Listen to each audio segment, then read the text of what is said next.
নমস্কার, আমার ইউটিউব পরিবারকে সুমির রান্নাঘরে স্বাগত জানাই। যারা আমার চ্যানেলটিকে সাবস্ক্রাইব করেছেন তাদেরকে অনেক ধন্যবাদ। আজকে আপনাদের সাথে আমি যে রেসিপিটি শেয়ার করব, এটা খুবই সাধারণ একটি রেসিপি। শীতে মোটামুটি সবার বাড়িতেই হয়ে থাকে।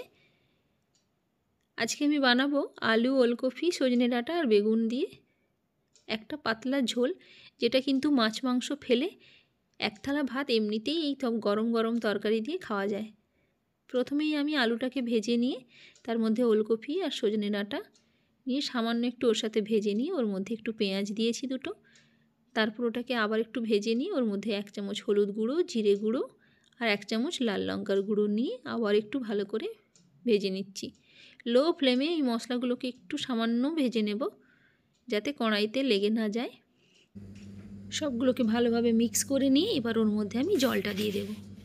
জলটা একটু বেশি পরিমাণে দিতে হবে যাতে ঝোলটা থাকে। এবার ওর মধ্যে যেহেতু জল দিয়েছি সেহেতু আরও 1 চামচ নুন দিলাম, আর ঝোলটা ফুটে উঠলে বেগুনটা দিচ্ছি। কারণ বেগুনটা যদি প্রথম থেকে ভেজে নিতাম তাহলে বেগুনটা পুরো ঘেঁটে যেত। এবার আমি ঢাকনা দিয়ে 4 থেকে 5 মিনিট হাই ফ্লেমে ভালোভাবে ফুটতে দেব। প্রথমে একটু হাই ফ্লেম করে রাখবো, তারপরে আরও 2 মিনিটের জন্য লো ফ্লেমে ভালোভাবে ওটাকে সেদ্ধ হতে দেব। সবজিগুলো সেদ্ধ হয়ে গেলে একটা পাত্রে নামিয়ে রেখে এবার আমি প্রথমে বড়িগুলো ভেজে নিচ্ছি।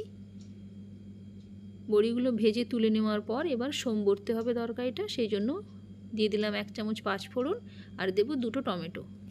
টমেটোটাকে একটু ভালো করে ভেজে নেব ওর সাথে। ভেজে নেওয়ার পর এবার কড়াইতেই ওটাকে খুন্তি দিয়ে ম্যাশ করে নিতে হবে।